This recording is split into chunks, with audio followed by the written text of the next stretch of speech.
Welcome to Investors Insights, episode number 180. Today we will be discussing how boring markets can create dangerous investors.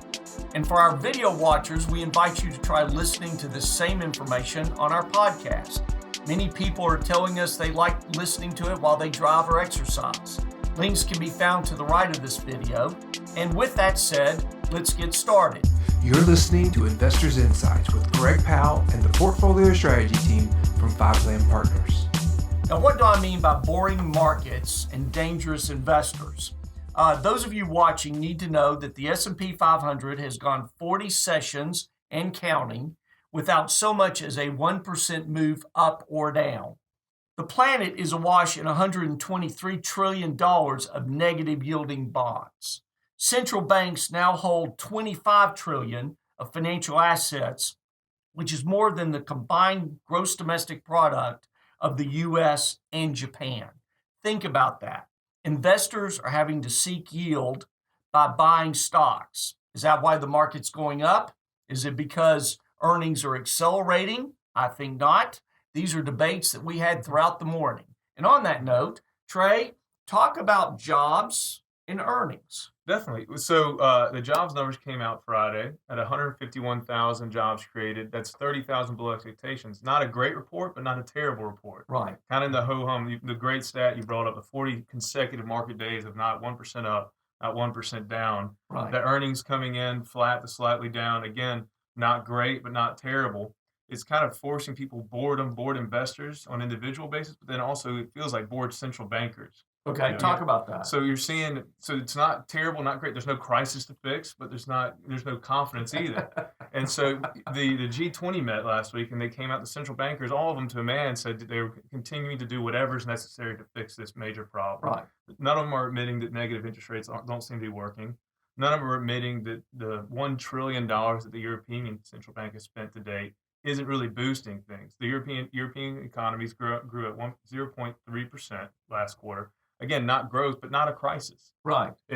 So are you saying it's like a Wizard of Oz syndrome? All they have left is title and words? They feel the need to do something. Right. Or at least be perceived as doing something. This ho-hum surely must be fixed. Right. Where's the next crisis? Right. And actually, you brought up about the European Central Bank. Talk a little bit about that. Yes. The European Central Bank, to Trey's point, the boredom in it, if you will, is the fact that now they're looking at the possibility of buying stocks as well as bonds because they're about out of bonds, primarily German bonds, to buy. So this has been going on for so long without that much effect that they're even looking at expanding the arsenal of what they do. Right. There is some historical precedent back in the early 90s. The central bank in Hong Kong did it to some positive effect. Right. So we're revisiting that. Typically, you see it with individual investors. You see when the volatility index, the VIX, is low for a long time. They call it complacency. It tends to spike after that because individuals get bored and they make irrational decisions. You thought the adults in the room, the central bankers, wouldn't fall prey to the exact same problem. Yes. That's exactly right. But that seems to be the case. That's exactly what they're doing. And according to my notes and research, earnings for the S&P 500 companies peaked in 2014 and have been stagnated since. Yeah. So here we are. We've got a market going up because people are trying to capture yield, but they're not. What really moves a stock should be earnings. Everybody agree with me at this table? Yeah. That's my old fundamental way of doing things. Earnings increase, stock valuation should increase. That's not happening. Right. And we're seeing that, and that's kind of why the market moves and fits and starts. It'll move quickly and then flat forever, or move quickly down, and it's because there's not that fundamental reason to drive it higher, consistently higher. And the boredom on the unemployment, too, is the fact that, as Trey said, the number's okay, but it's in lower paying jobs. We're not getting a lot of the multiplier. Historically, when we saw the employment figure, we were getting a lot of jobs that were knowledge capital jobs. Exactly. Not only were they higher paying, but they were bringing other people along That's with a them. great point. And now, let's talk about not. that, though, because I have some data here as well, is that technology makes up 21% now of the S&P 500. I think we need to talk about that. Yeah. That's up from 13% from 2002. And I think the peak was in year 2000, which was around 35% of the S&P 500. But here's the real point I want to make. Technology is causing us to live life better, Mhm. but it's also forcing the issue of deflation. Right, prices go down. Exactly. It is. An issue that we're not hearing from the Fed or from political leaders around the world. Now, let me give you an example tying back to what you just said, Ashley. Netflix employs 3,700 employees. It was Netflix that put Blockbuster out of business. Everybody agree Yes, with me on that? absolutely. Blockbuster employed 60,000 people approximately. There's your difference. Amazon.com currently employs 268,900 employees, and that's half of the Kroger Mhm. workforce. So Wow. the point is, technology is making life better, but at the same time, it's taking away certain jobs. Right, and I think what's harming the global central bankers is that they don't realize that by buying bonds or equities or ETFs like Japan is doing, that has nothing to do with Netflix replacing Blockbuster. Exactly. Exactly. That's It's exactly a right. problem. It's a perceived problem that their models don't seem to know how to fix.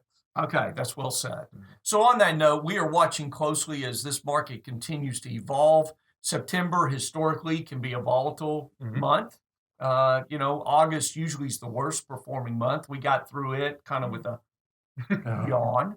And now we are moving forward in September with 4 months left here in the markets, looking to see what economic data would actually sustain this market to continue moving up on the equity side, as well as the fact that right now the data shows that interest rates probably will not go up in September. We cannot guarantee that. Right. We cannot say we're confident about that. What we can tell you, though, is the data says that it doesn't look like they would raise in September, and right now that would lean more towards December. So just know if you're bored right now with the market, you're not the only one out there. What you need to understand that there is a difference between a bored investor who feels like they need to take action and a shrewd investor that understands that patience can be your greatest strength. That's what you need to understand in this market. Even some of the greatest investors who have gotten bored made stupid mistakes because they thought they just needed to take action.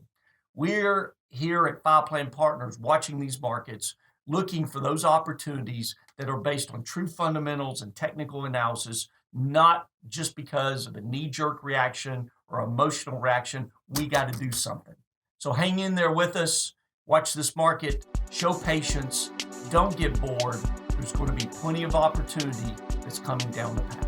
We want to keep you updated. We hope you have a great short week after your Labor Day holiday and that this economy continues to pick up. Talk to you soon.